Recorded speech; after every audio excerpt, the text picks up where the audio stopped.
Hey gang, Mocha Boy here from Reddit Force, and welcome back to another episode of Reddit Force Chronicles. We're going to be talking about a lot of different things today, but I wanted to just take a moment to answer a lot of questions that I've been getting over both our YouTube channel as well as mod mail within Reddit. People wanted to kind of get a sense for how it is that we do things here at Reddit Force, and maybe get some ideas for managing their own clans.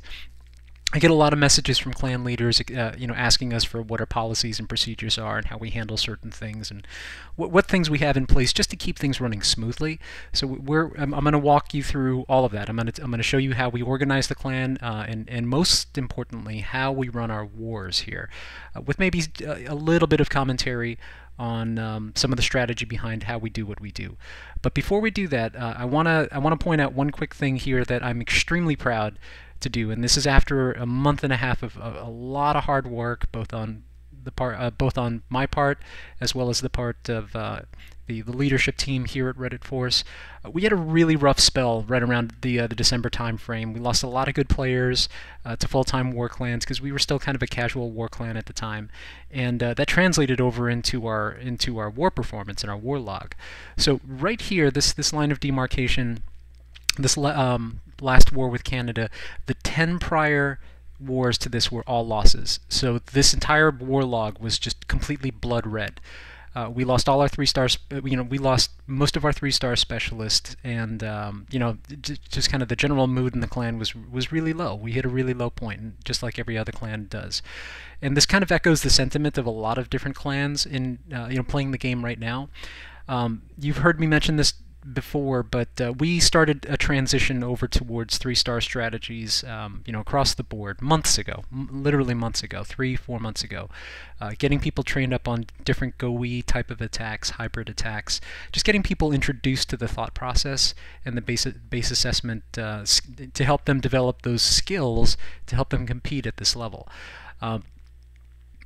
So, I mean, all of that has taken a lot of time to get to that point. This war here was the turning point for us. That was a first win after like 10 straight losses, and then we came up against in a row 2 leaderboard clans. So these were 120 plus win clans, pretty much in a row. So these guys had 125, and these guys were terrible modders. These two were way closer. LS Elite gave us a really good run for our money, but this was a Turkish clan that also had 120 some odd wins. But then after that, we went on a nice spree, and these were solid wars where we had plenty of 3-star attacks, and weren't making a lot of the same mistakes that we have in the past. Now, and then, of course, we ran into one more leaderboard clan, the True Sons. This is, if you guys are fans of Clash of Clans podcasts.com and Boaz, this is his clan. And, we put up a pretty big fight, pretty good fight for those guys, but they ended up walking away with the win with a lot of 3-stars on our bases. So that was a lot of fun. But then this last war that we had, this match took us an hour and a half to get matched up, and it was an Asian clan. And, we've had awful luck with Asian clans and modding and all of that fun stuff, but we absolutely thrashed this clan. I mean, more 3-star battles in the span of 20 attackers than I've ever seen in my entire clan war career. So now the reason that I bring this up is because of this. Way back when our war log was pretty red, we had a member join us, and let me go into our private sub. And this is what happened. He came in and he was rabid to war, and then after about 2 hours of kind of just like looking through the clan and seeing everything that was in there, he took one look at our war log, and this is what he said: "Holy shit! Just saw the war log, not looking good." This was at a really low point in the clan, and this was probably, as a leader, the last thing that you would want to have a person saying, because it kind of throws mud in the face of everybody that's there. So, rather than try to bury it, I said, let's the best way to deal with the elephant in the room is to introduce it.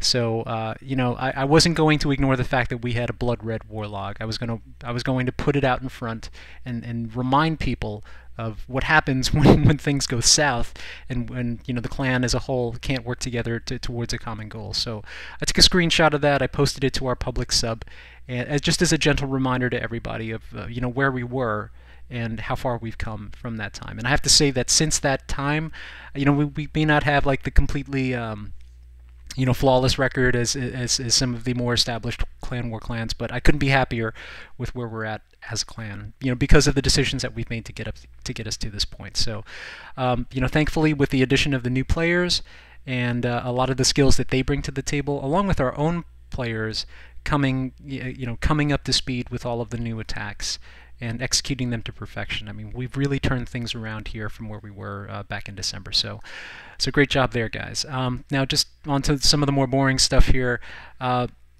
We run two subreddits. We run Reddit Force Clan, which is our public sub, and then we have Force War, which is our private sub. This one is moderated, and people have to request to join it. And this is where we keep all of our proprietary information-based designs, strategy planning, along with all of our links to our private Google Docs and everything else. So all of that information is within Force War. But as far as the public view of what Force is, this is what we push out to the public. And if you're the leader of a clan, you always have to remember there's the story you want people to see, and then there's everything else. People don't need to be interested in the drama behind your clan, and you always want to try to put forward the best image of your clan. Now that's not to say you should run a shitty clan and then just show everybody only the flowers. I from the day that I took the reins here at Force, it's always been about striking the right balance between what the real story is and what you want people to see. And for a while there, it was tough because we were losing so many wars, and the YouTube channel, there weren't too many videos that were posted to there during that time. But in the same vein, you have to be careful about the message that you're always pushing out to the public. So this is our answer to that. We have the public sub and we have the private sub to handle private conversations as well as internal issues or whatever. I mean, I'm thankful to say that we run a pretty much drama-free clan, and I mean that's the truth. We don't put up with egos or people bashing other people. We try to keep things constructive and positive whenever possible. As far as the clan rules are concerned, I mean these are pretty self-explanatory. Donation requirements, do's and don'ts. I'm not going to read all of this. If you're interested, you can look through that. But where things really start to get a little interesting is in the clan war rules. Now, within the clan war rules, one of the things that we run here at Reddit Force is something called an Opt-in War system. Now, this is something that I wouldn't necessarily say is revolutionary. People have been asking for this for a long time, but I didn't really see the merits of this until I paid a few visits to the leaderboard clans. And let me see if I can TLDR some of this for you. Just because you have 50 players doesn't mean that you need to war with 50 players. And the biggest issue as a leader that you have to manage is burning out your players. And worse yet, burning out yourself.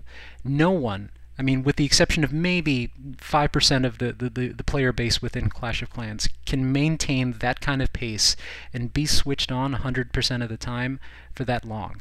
And I've spoken with folks that compete at that level, and I mean, yes, they're very competitive, and yes, they enjoy warring nonstop, but in the same vein, I also hear that they're burned out. Now, I mean, this is a mobile game. This isn't supposed to be something that where you're dedicating 110 hours a week to do. I mean, you can do that if you want, but you shouldn't have to feel obligated to do that. And that's the kind of the beauty behind the Optin War system. So now, rather than warring twice a week or once a week or whatever, we war nonstop, but we war with smaller teams. And we only war with the people that want to war at any given point in time. That means, they're at full strength, mentally and physically, they're ready to war. And this is translated into just incredible war performance, pretty much across the board. Because when you have 25 players that want to be there for that war, mentally and physically, it shows in their performance. In the old system, you'd have 45 players and maybe 20 of them really wanted to be there, and the other ones, it was like, pulling teeth to get them to do their attacks. So this was a really elegant solution to handling a lot of those issues. But yeah, we war with smaller groups. That's easier on donation. It's easier on planning. That's a very important thing. You're not helping to plan 50 raids. You're only helping to plan 20 or 25 raids, and it allows us and the leadership team the ability to really to give focused, high quality advice to the players, rather than having to give snippets of advice to 50 players. So that's very cool there. Now, one of the other things that we do here is that we run a strike system. Now, the strike system, I'm happy to say, is something that we haven't had to enforce since we enabled the opt-in system, because this was kind of a punitive measure to get people to get people to perform. And the funny thing about these collaborative environments is that punitive systems almost rarely work. The ideal scenario in any case is that people would just want to do their part, and you as a leader of your clan have to simply give them the space to make that decision for themselves. When you drag people kicking and screaming into a war, you're bound for problems. And as far as the strike system's concerned, these are all pretty common sense things: attacking with trophy armies, making sure you get your attacks in, again, ever since we enacted the opt-in system, our war participation has been at pretty much 100%. We've had a few players that couldn't make it in for what for various reasons, but they always contact us and let us know ahead of time. So that's war. Now, the other thing with the way that the signups work is, this is not rocket science. We have a Google Doc that we manage, and on a rolling basis, we post the next 4 wars along with the dates that we want to run them on. And people just go in and sign up. We have space for 20, because this is about the running average of what we like to do, and then we leave space for 5 more. And if five players want to jump in, then we can jump it to 25. We haven't had a call for 30 at this point, so this will be different for every clan. Now, one of the things that we do is we nominate one person within that group to be the war coordinator for that clan and for that clan war. And their job is really simple. What they do is they come in, take a look at the list, make sure it's at 20 or 25, scan to see who is a co-leader. Now, this part's important because if we have 6 co-leaders. If I don't see 6 blue names on here, that means I have to go in and demote 6 players so that those guys can be kicked, because co-leaders cannot kick other co-leaders. So that's an important thing to remember. After that, I mean, it's simply just a matter of going in and kicking anyone that's not on this roster, and then starting the war search. So in order, you go through, you kick the members, you immediately re-invite them back. You get the members are warned that they can't go visit other clans, because if they visit other clans, they lose that invite mail. And then after that, once everybody's out of the clan and they have their 20, they hit war search, and then we go in and update the clan description to say, everybody come on back. And we just let the search run, and we get what we get. And so far, at least within the last, I don't know, I would say 6 or 7 wars, that's been working pretty well for us. So we don't do the whole 3-minute and stopped, 5-minute search and stop and restart. We start the search and we let it run, and we get what we get. So that's been working out pretty well for us. So let's see, back to... Now, as far as strategy is concerned, I'll devote more time to this, but in general, we used to attack our mirrors. We no longer attack our mirrors. Everyone is free to attack up and down the chain as they like, and we want them as much as possible to match their capabilities to the base. So if something is weak to Go La Lune, and they're specialists in Go La Lune, then they have to hit that base. But we do use Clash Caller. So within Force War, once the war is set up, we go in and activate a Clash Caller ID, and then from here, we're still tweaking our usage of this. There are some clans that only allow signups for the first hit, and then for the second hit they can hit anything they want. For right now, we're doing it so that everyone has to call everything, so that we don't step on each other's toes. And then this gives us really good reporting. to see who was hitting bases for 3 stars and so on. So that's a lot of fun. Now the other thing that we do have is we have a group me, and this is something that as a clan leader, if you're helping to manage wars and plan wars, there's nothing better than being able to give them visuals. To be able to help them plan, to be able to help them plan their attacks. Now, what I'm going to do is let me just flip over to a reflector. So what I wanted to explain next is, while we're in prep day or even on battle day, I mean, one of the most important things that you as a leader or any of your base assessment or organizers or attack planners can do is to illustrate the attacks. I mean, before we started using the combination of GroupMe and Skitch, we used to relay battle orders in clan chat. We would say things like, "Oh, 5 hogs on the cannon at 9 o'clock," and invariably what would end up happening is somebody's 9 o'clock was just a little different to your 9 o'clock. Maybe 9 o'clock actually was 10 o'clock or whatever. With Skitch, you can mark up a screenshot, and there's no question about what you want people to hit and what you want them to hit it with. You're really only limited by your time and imagination and your ability to mark up these screenshots to be able to do that. So as far as GroupMe is concerned, one of the most important things that you must do and is to remember to turn off the notifications, especially if you're getting these over text messages. It's absolutely miserable. You can go through your complete text allocation in the span of one conversation. So make sure you turn off notifications. There's good information on how to do that. If you're on an iOS device, you want to use Do Not Disturb mode. If you're on an Android device, you want to use mute or office mode or whatever.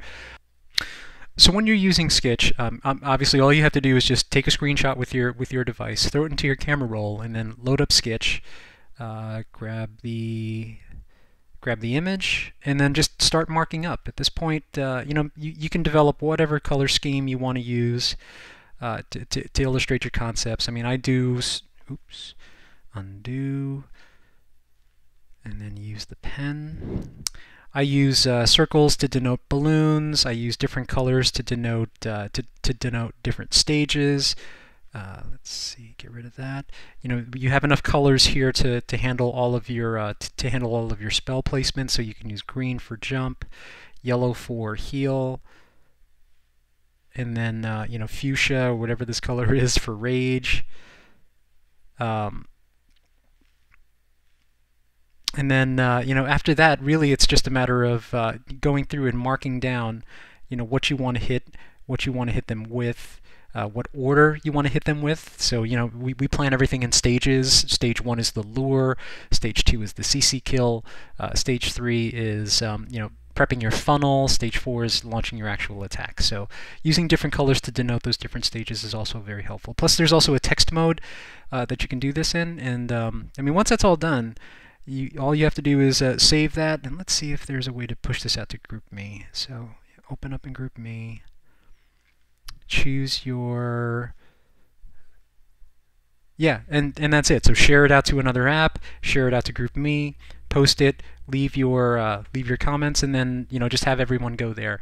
It's a lot easier to have these conversations within the app. So if you're on a desktop or on a tablet device, it's very easy to go through it this way. If you're doing it on a phone, maybe not so much. But yeah, this is kind of really revolutionized with the way that we plan the wars and relay those instructions to the membership, because there's no question about what we're asking you to hit and how we want you to hit it. So this has been working out extremely well for us.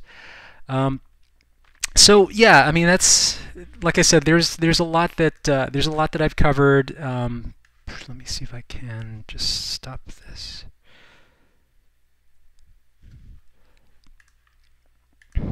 So yeah, just to wrap up, one of the other questions that I get a lot is how I do my recordings. And as far as the software that's concerned, I use a mixture of different things. I use something called Genymotion. Genymotion's an emulator that allows you to emulate an Android environment. And there's an actual process for doing this, but if you do something like how to set up Clash of Clans on Genymotion. Oh yeah, okay. So yeah, this is your link right here, and I'll just drop this up into the window there. This is a tutorial for how to get it set up, at least on a Mac. Genymotion's for a Mac, and there are other options if you're on a PC. I think BlueStacks works pretty well for that. But I like Genymotion. It's fast, it's stable. I've used a lot of the other Windows variants, and they're extremely slow. And as far as hardware, I use a Wacom Intuos. Let's see. I use a pen tablet to do a lot of my markup. I use the Wacom Intuos for, this works out really well so that I can draw on the screen. I use, for annotations, I've used a few things, but I mean, I keep coming back to Fly Sketch. It's not the most elegant, but it works the best for the hardware that I have. There are some other tools out there. I think Scribble's another good one, but like I said, this has worked out the best for me. Now, as far as the channel is concerned, we hit a couple of really big milestones within the last few months. We hit 100 videos within the channel, and we hit 1,000 subscribers.